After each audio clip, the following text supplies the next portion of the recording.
Well, so good morning, everyone. And on behalf of the Institute of Contemporary Studies, Bangalore, the Chennai Center for China Studies, and the Press Institute of India, this is Sashi Naya from Chennai, extending to all of you a very warm welcome.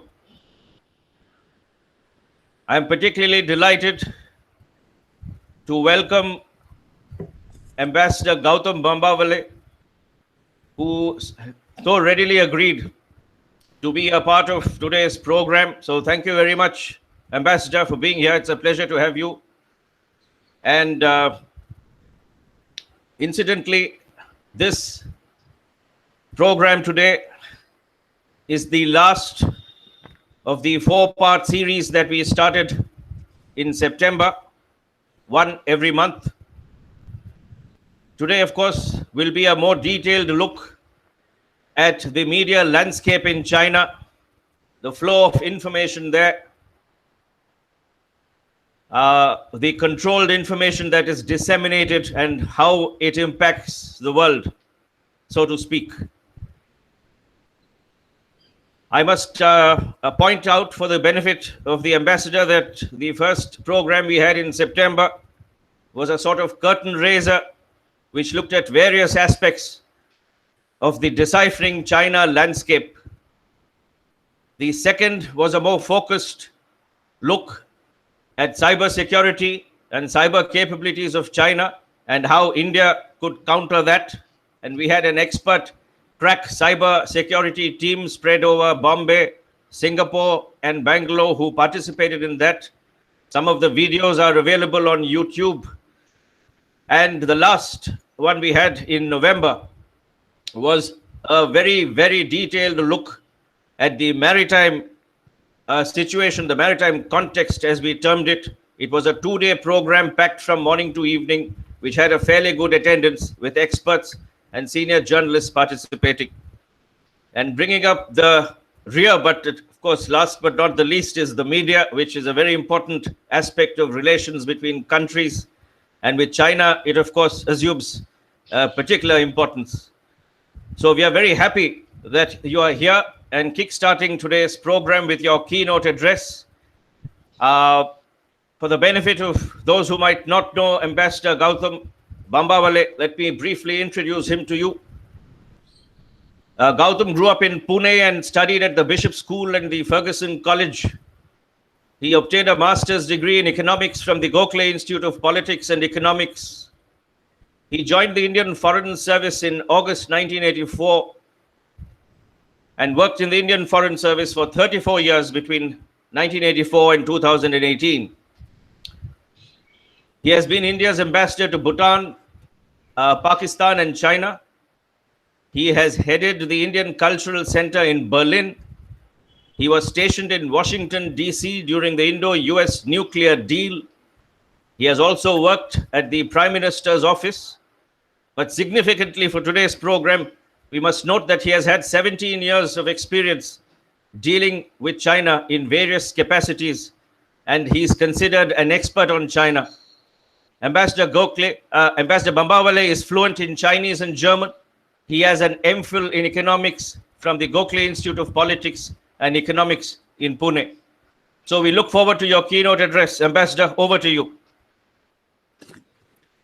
Thank you very much. And let me start by saying that it's a great pleasure to be with all of you, whether you're in Bangalore or in Chennai or in Kerala. I can see a former colleague of mine, Mr. Muralidharan Nair.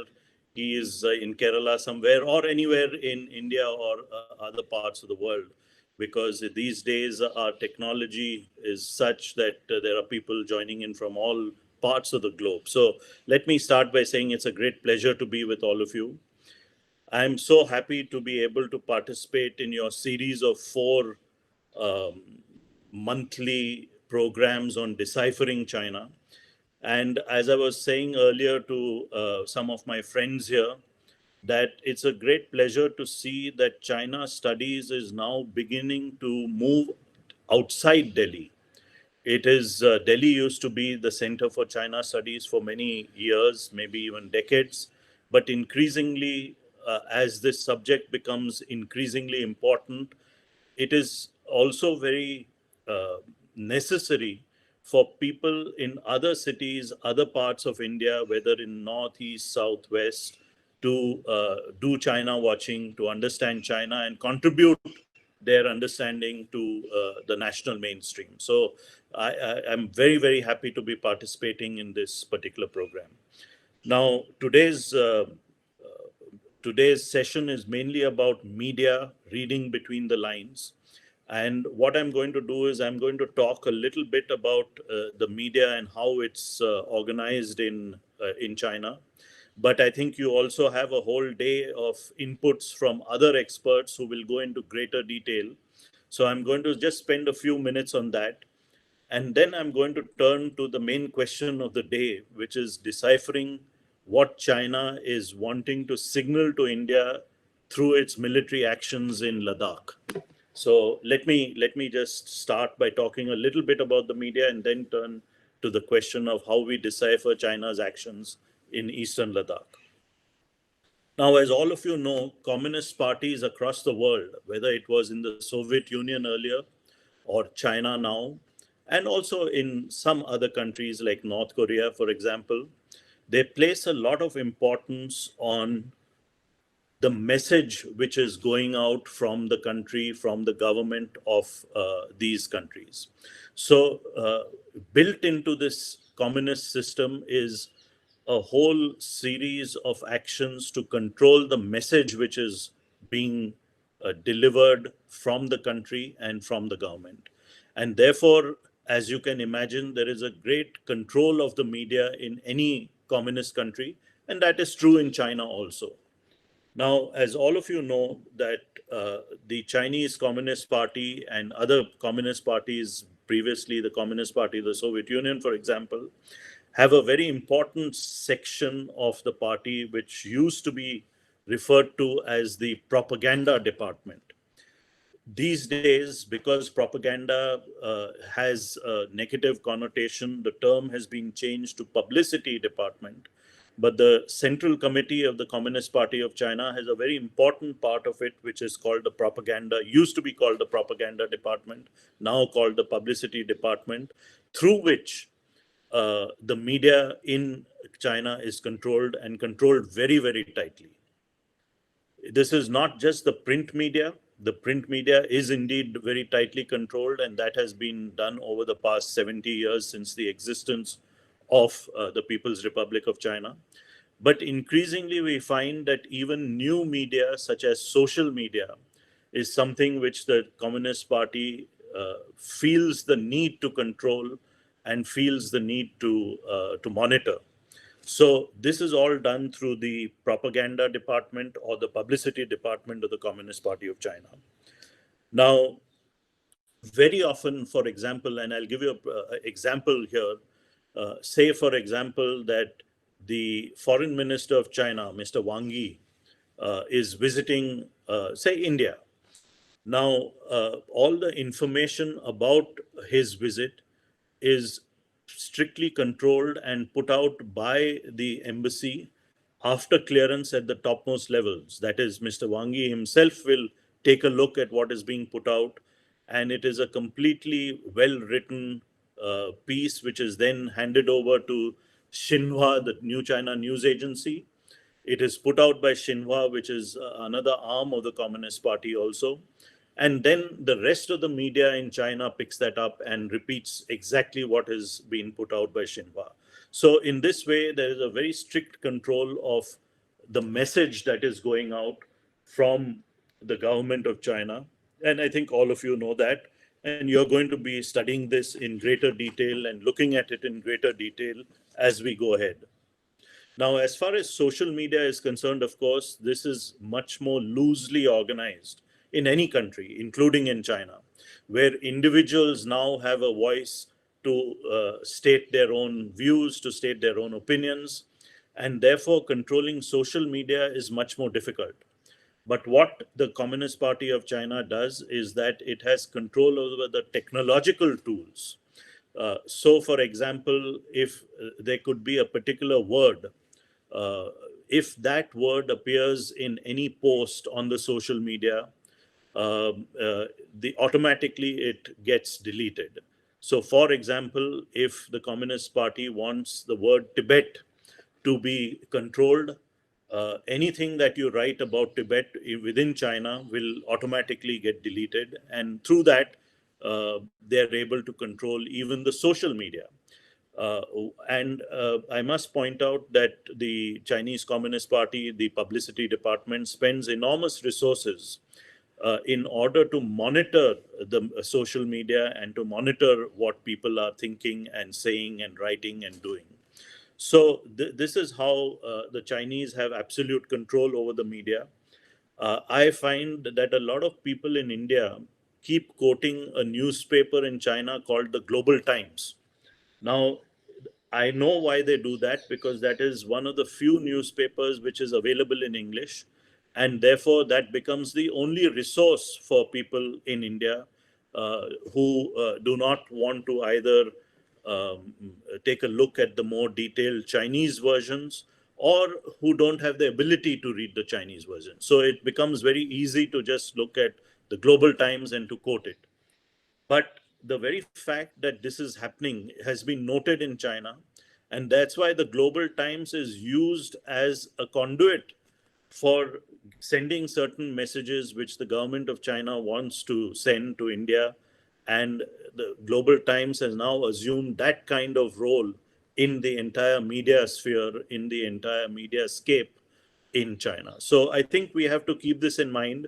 And therefore, I have been arguing that it is absolutely essential for more people in India, whether in academia, whether in think tanks, whether people like us, to understand and learn the Chinese language and to go to Chinese sources of information rather than, say, a source like the Global Times. So I'm going to just end my remarks on the media on this note. I know that you are going to be discussing a lot more about how the media is controlled, monitored, etc., in China during the course of your day. But I'm going to stop there. But I'm going to move to the other topic which I wanted to cover in my opening remarks, which is what exactly is China trying to tell us through its military actions in Eastern Ladakh. And there I have some strong opinions and views which I would be very happy to share with all of you. So, the first point I'd like to make is that when you have to move troops in the numbers that there are in Eastern Ladakh, obviously the movement, the action has to be well planned and well executed. So, this is not a situation which has happened in the past where stray patrols of a few of a few soldiers on each side come accidentally face to face with each other because they're patrolling the same areas. This is a totally different kettle of fish. This is something which is planned, which is premeditated, and we have to start from there in our analysis of what exactly the Chinese are trying to do and what they're trying to message to India through their military actions in Eastern Ladakh. So a lot of people in India ask, why are the Chinese doing what they're doing in Eastern Ladakh? And our External Affairs Minister, Dr. Jaishankar, has already said in public that the Chinese have given us at least 5 separate reasons for what they're doing in Eastern Ladakh. And observers, analysts in India have also spoken about those reasons. Some of those reasons are they have been very worried by the road building activities of India, which actually is a reaction to what they have already achieved and already done on infrastructure development on their side of the border. And we are only playing catch up. So it's strange that they should find it alarming that India is building roads, whether it's the DBO Shayok road, etc. But one of the factors is India's infrastructure development in our border areas, including road building, of course. The second point which is made is that this is a reaction to the changes India has made domestically, internally, as far as the governance of the erstwhile state of Jammu and Kashmir is concerned, or the current union territory of Jammu and Kashmir and the union territory of Ladakh. So one of the points being made is that this is a reaction to these changes which we effected in August of 2019, and that there is a collusion between China and Pakistan in their reactions to this change that we have brought about. And that may very well be true. There is a certain probability which can be attached to this as a factor or a reason for China undertaking what it has done since April, May of 2020 in eastern Ladakh on the military side. There's a third argument which is made, which is that China is reacting to the fact that India is getting closer to the United States as far as the Indo-Pacific is concerned, as far as the Quad is concerned, as far as military and other cooperation is concerned. And therefore, this activity that they have undertaken, this military action that they've undertaken, is a reaction to that. Once again, I find that a strange argument, for the simple reason that when you analyze what is the upshot of the Chinese actions in eastern Ladakh, the result is that China has estranged India even further and has actually driven India even closer to the United States as a result of its actions on the ground in military terms. So I find this a little strange, but it's one of many reasons which is also being put forward. So the point I'm trying to make is that there are many reasons which are being and many factors which are being put forth by analysts and observers in India as to why China has undertaken this action. But I myself would like to argue that, the reasons are not really important. It could be any or all of these. It could be a mixture of some of these factors.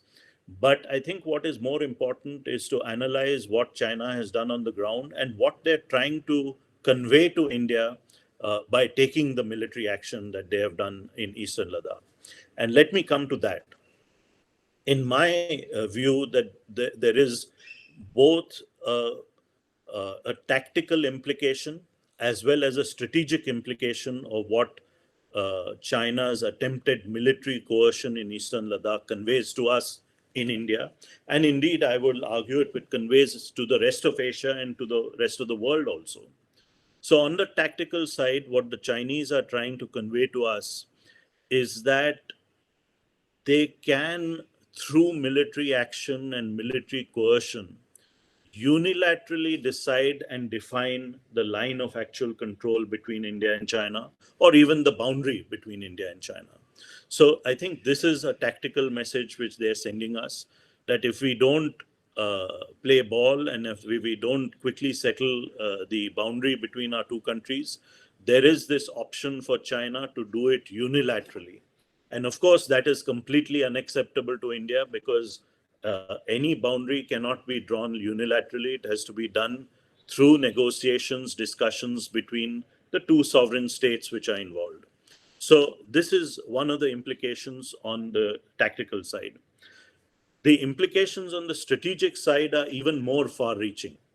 And what China is signaling through this military action in eastern Ladakh is that there is a huge asymmetry of power, a huge asymmetry of economic power, a huge asymmetry of military power, and a huge asymmetry of comprehensive national power between India and China.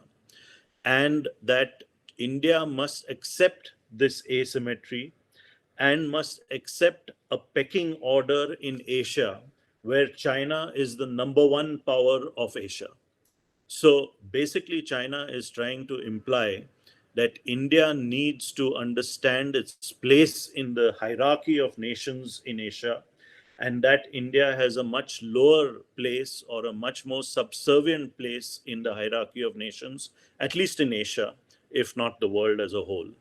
So this is, I think these implications, which are strategic, are much more important as far as the moves by China in eastern Ladakh are concerned. And naturally, just as we couldn't accept the tactical implications, we cannot accept the strategic implications that India has to be a subservient power or be in a subservient role where Asia and Asian politics is concerned, where geopolitics in Asia is concerned. So, how does India react? Now, India can react in the long term, or let's say over a longer period of time, say 10 years or 12 years or 15 years, by trying to reduce the economic asymmetry between India and China. And therefore, our government needs to ensure that India's GDP grows at something like 6, 7, 8% per annum. And only if China's GDP growth slows a bit, which there are every signs of it doing and every likelihood of happening, then the asymmetry, economic and consequently military asymmetry will reduce. So this is in a longer time frame of 10 years or 12 years. And therefore, some of the steps taken by the government, like the PLI measure, which serves to bring in more foreign industry and FDI into India, is something which is welcome, because this whole question of make in India is very, very important as far as reducing economic and military asymmetry between India and China is concerned. But in the shorter term, we need to work with partners across the world in building coalitions, if you want to call it. I know the word alliance is used very sparingly in India, and there are implications of that. But definitely, India needs to build coalitions which will aim at balancing China and the rise of China, not only in Asia, but in the world at large.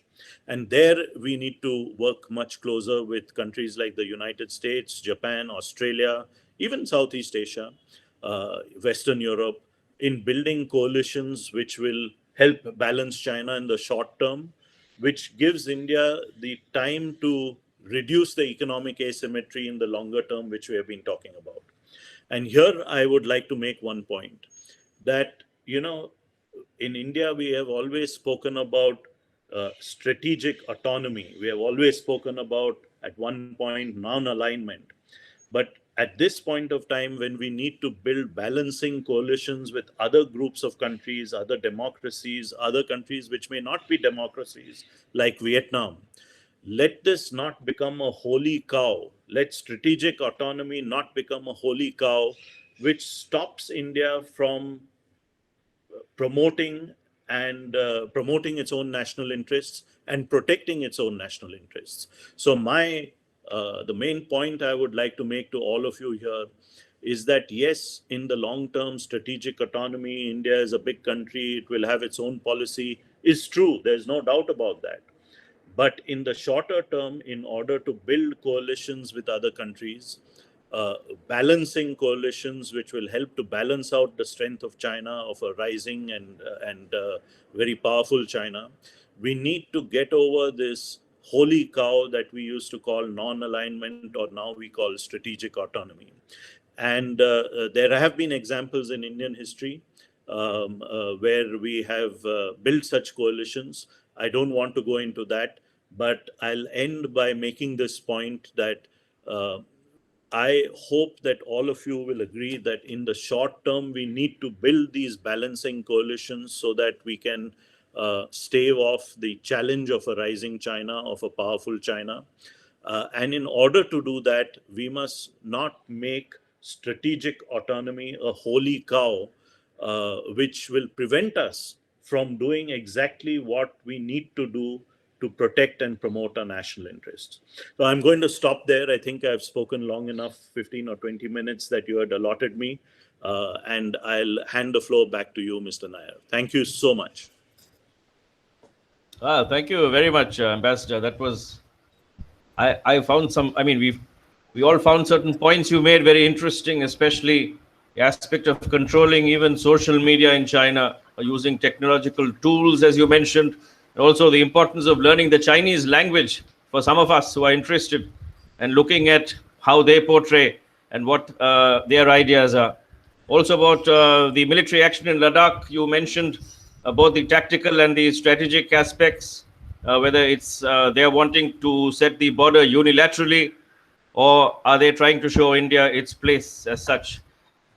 And then you tied it up with the very important aspect of India's need to look at the economy, of increasing the GDP, etc., and also the importance of building coalitions. So very, very interesting points made the ambassador. Thank you very much. If before I ask Mr. Heblika to come in, I was just wondering, Ambassador, would you be open to taking a couple of questions?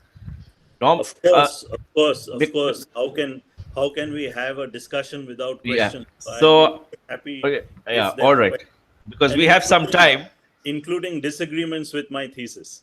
All right, because so I will open the floor. If anyone could unmute and ask the ambassador directly, that would be easy. Ambassador, let me set the ball rolling. Commodore Vasan here. And, this is regarding the alliances and the importance of that, which I think has to be understood in its totality.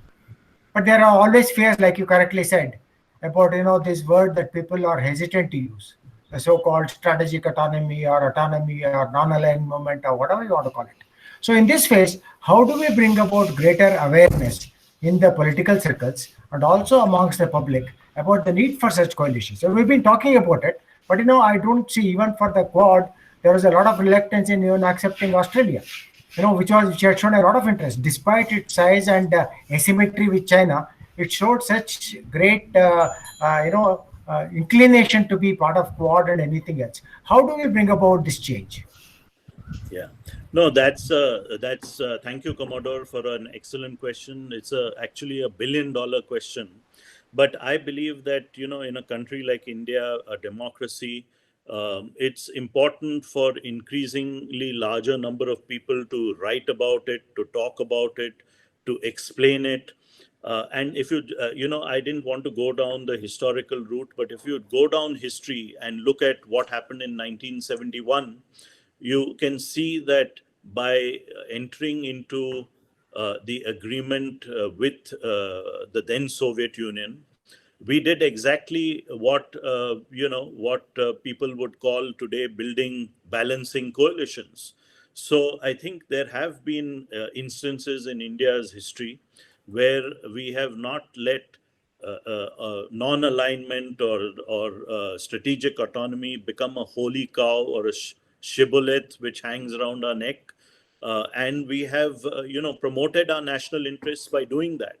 So there have been instances in history. We need to point it out. I think more of us need to be talking about it and writing about it, because I do believe that the authorities, the people in power, do take a look at such writings and such voices, such opinions while drawing up policy. So I would say that that is the way to go about it. I agree that that may be a slow route to decision making, but then in a democracy, sometimes you have to take this kind of route to a decision, because then you have a final decision which sticks, and you don't have people coming out on the streets to protest it. So I believe that that is how we should go, and I would urge all of you in Bangalore and Chennai to consider it, and if you agree, then to write more about this aspect of India's decision making and policy making. Thank you very much for a very interesting question. Thank you, Ambassador. Yeah, thanks. Mr. Srinivasan, Mr. Raghavan Srinivasan, I see you raised your hand. Welcome. Yes. Good morning. Very nice to have you here. Good morning. Please ask your question. Please ask. Yes. Ambassador, as a business journalist, I tend to look at the geo-economic strategy first and the geopolitical strategy a little later. And if you look at the geo-economic strategy that India has been following, at least for the last decade and a half, non-alignment has been dead and buried. India has very clearly aligned itself with the, G7, the G20. At the WTO negotiations, the developing nations were dismayed by what they felt was India's betrayal of their cause.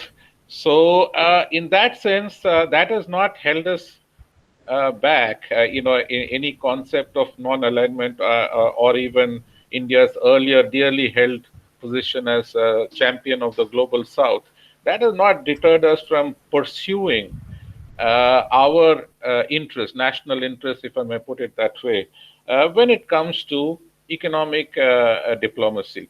Why is it that in the strategic area we seem to be still hanging on to the earlier belief?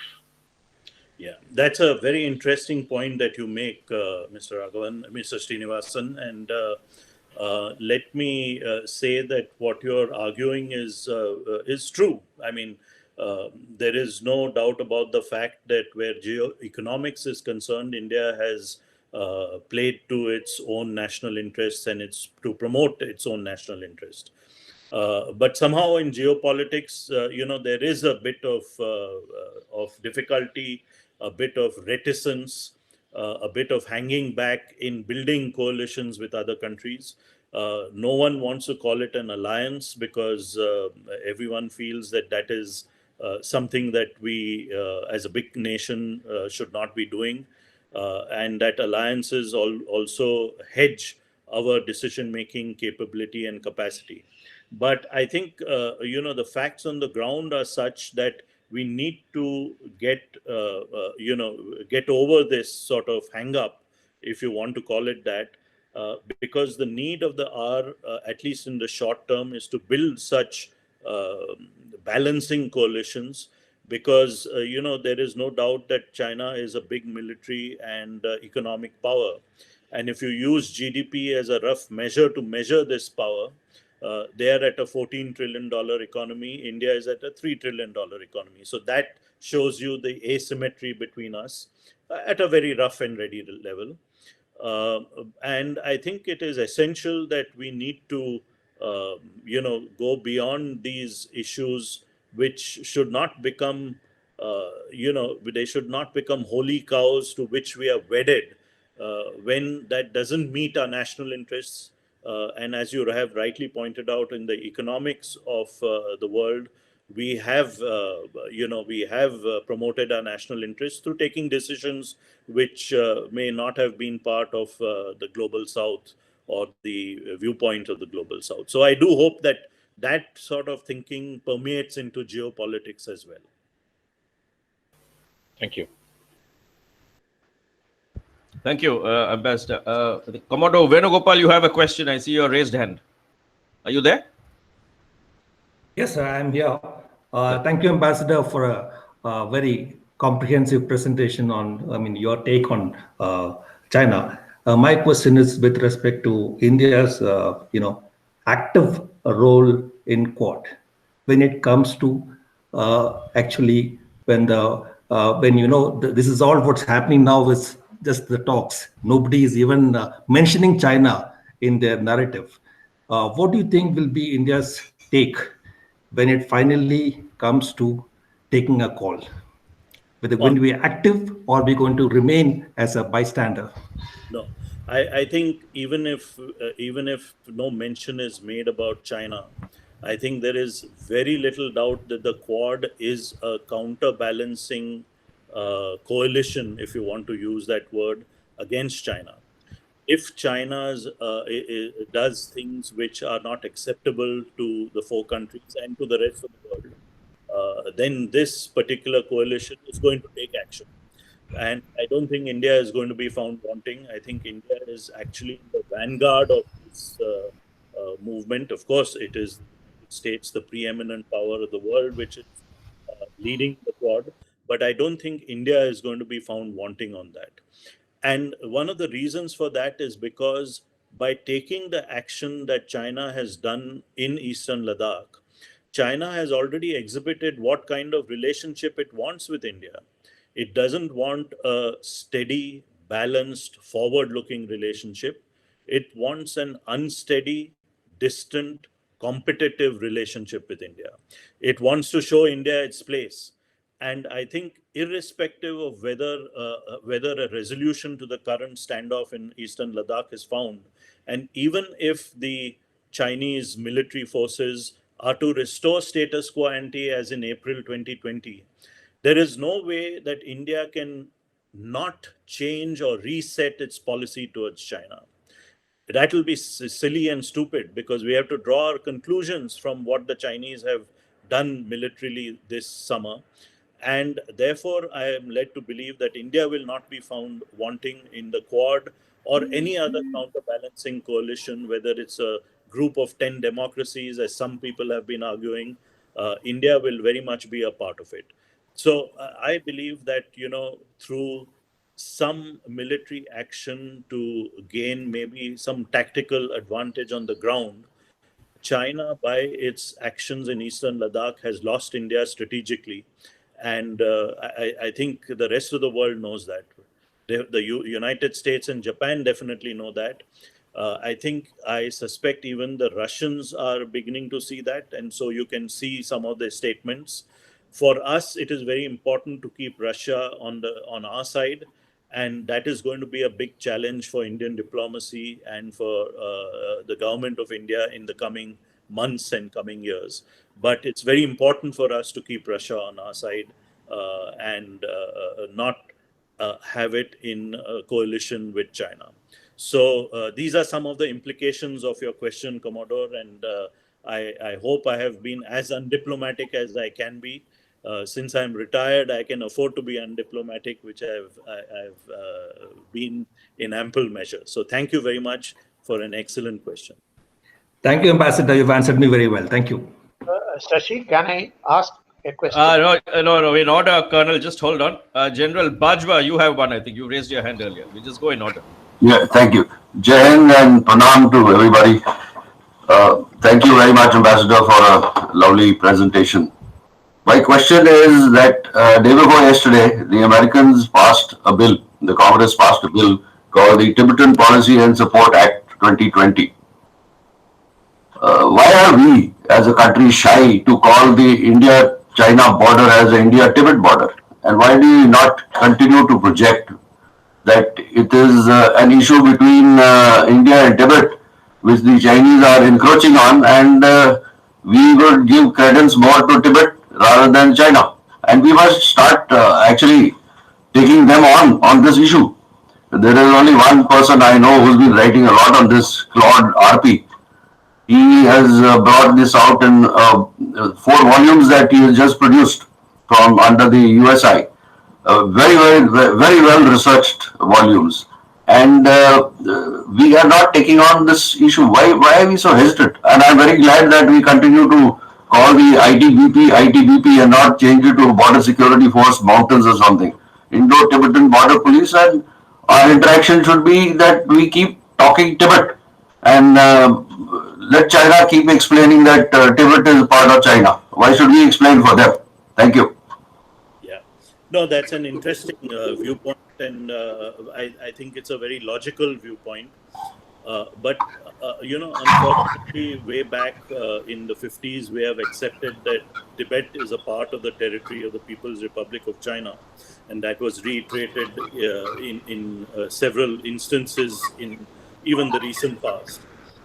So I don't think there is any problem in calling the Indo-Tibetan Border Police the Indo-Tibetan Border Police.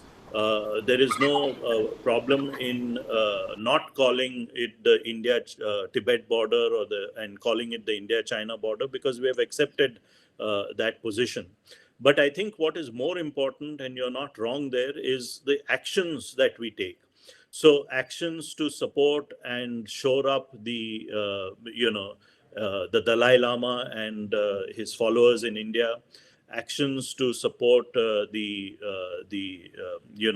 so-called Tibetan government in exile, which of course we call by other names. I think that is more important. So we need to take actions which support our friends in Tibet, and that will speak louder than any nomenclature changes that have maybe made.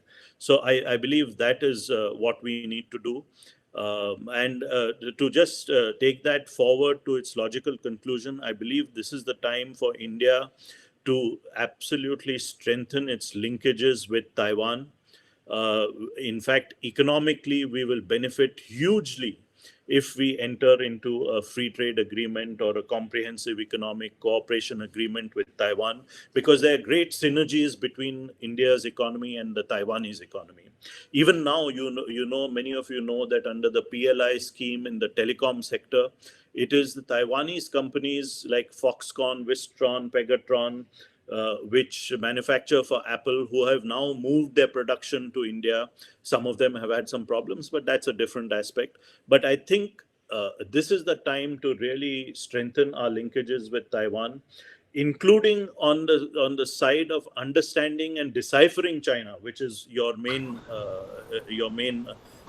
theme in your four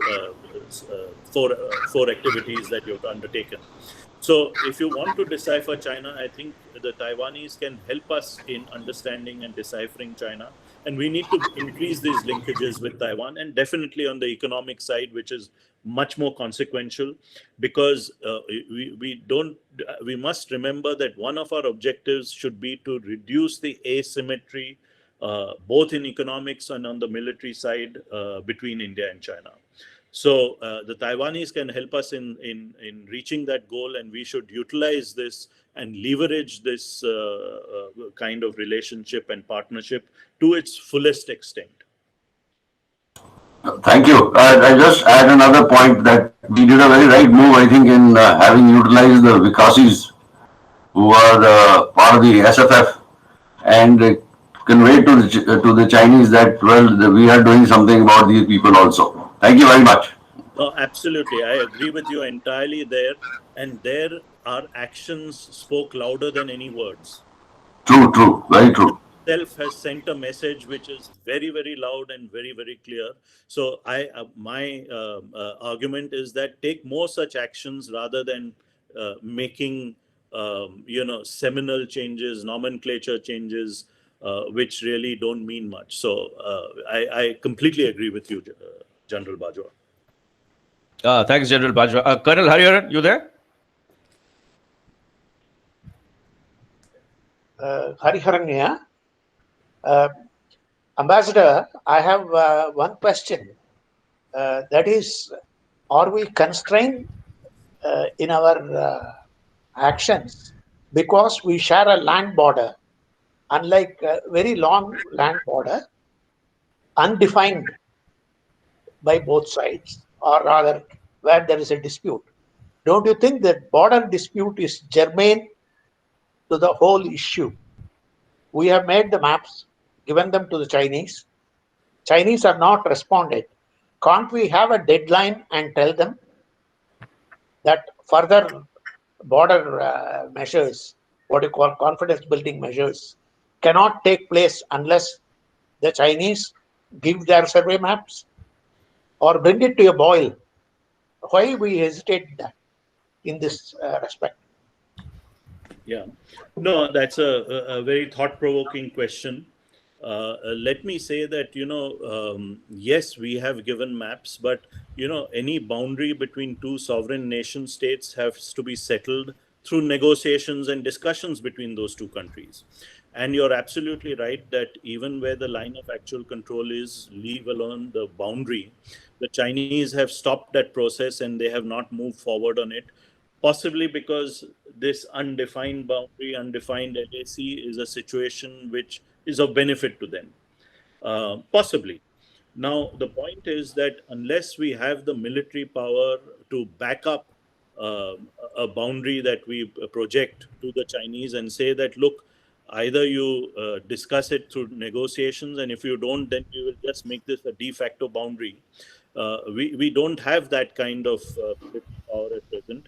In fact, it's the Chinese who are doing that. And that's what I argued, that by their actions in Eastern Ladakh, they're trying to unilaterally define the line of actual control without any discussions with India, and which is completely, therefore, unacceptable to us.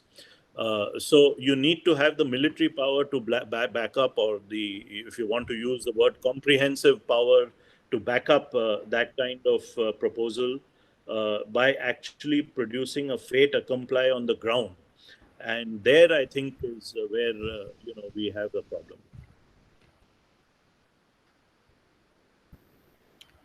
All right. So I think Mr. Heblika himself has a question. So I'll pass it on to Mr. Heblika for his question, and then I would request him to propose a vote of thanks.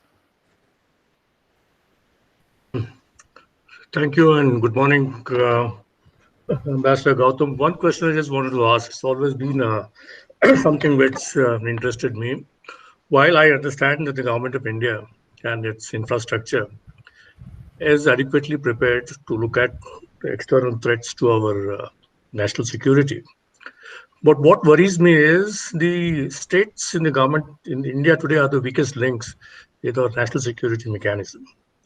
How do the states get any knowledge of what China is doing, or is there a mechanism by which certain areas of concern are expressed to the state governments? For example, what happened in Wistrom factory in Karnataka is an example. 2 days after the incident, the Global Times comes up and says something, Yes. which leaves me to believe that there are more sinister designs at work. Why are MSMEs being targeted? Because they are going to be the growth engines for India's economic recovery. So, having been in the ministry and being in the PMO and having looked at it from outside, do you think that the internal mechanisms are strong enough to take care of these threats and challenges? That's my question. Yeah, no, that's a very interesting question, and I don't know the answer to that question. But I agree with you entirely that in our national, efforts to protect India and to defend India, it's very important to take the state governments along. And today, when you talk about national security, as all of you know, it is more than just the land border. But even if we talk about the land border, there are so many states of India which are on the border with both Pakistan and China, and it is essential to take them along too. So I agree with your question. I agree with the drift of your question that we need to make certain organizational and institutional changes in India so that the state governments also have a say, not only in the defense of India, but also in making policy regarding defense, foreign affairs, international affairs, etc. So I couldn't agree with you more. But how to do that is a completely different ball game. It will take a whole day seminar by all three organizations, and that can be possibly a next subject and theme for all of you to consider. But it's going to be a long drawn out affair. So let me stop there. I confess and profess that I don't really have an answer to your question, but I couldn't agree on the importance of what you're saying and what you're asking. So, thank you. Good morning, everyone, ladies and gentlemen who have joined us on this webinar today. Firstly, I would like to express our deep sense of gratitude to Ambassador Gautam Bambawale for having really consented to be with us today to deliver the keynote address. Having known him during the course of his service, I've always admired him for his plain thinking and the way in which he has gone about, disseminating the need to create more knowledge about China, not only in Delhi, but elsewhere. Secondly, I would like to also flag one point that he distributed his keynote address into 2 points to deal with media and also to look at some of the issues that seem to dog India on the Indo-Tibet border of the western sector. I think the clarity, the cogency, and the fluency which he has sought to set the picture correctly is something that I was looking forward to, and I think I'm not disappointed. Like you rightly said, yes, the study of China needs to move away from Delhi. There are other centers that require to come into limelight, and I think we are moving in the right direction. And with people like him, expressing these views, I hope that we will be able to generate enough interest and also to have him back with us at a later stage. This is the concluding part of the 4-part webinar on China. I think I have learned much more than in the last 4 months about various issues, contemporary, past, and how the future looks like. And I think what the 3 NGOs, the 3 think tanks are doing is to look at the present and the future and relying a lot on what happened in the past. So in that manner, I think we have achieved substantial success, and I'm sure that we have a long road, long journey ahead.